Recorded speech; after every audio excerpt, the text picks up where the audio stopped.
Hi, it's HardReset and today I'll show you how to use the Comet Browser.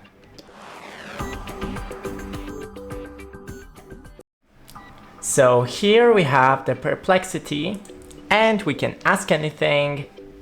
So for example, it can do anything for us. When I type open YouTube and send, it will automatically open the YouTube for me. You can here type / to open the shortcuts, for example, trending on social, send.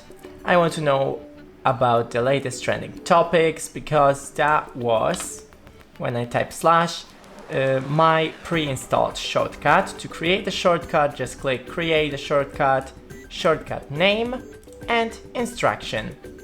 And as you can see here, it gives me the information. You can ask here about anything also. So for example, at web to mention the web and information about how long does the cats live. Now it's searching for the information and gives me the information about average lifespan of a domestic cat. That's pretty much it. Thanks for watching. Don't forget to leave a like and see you in the next one.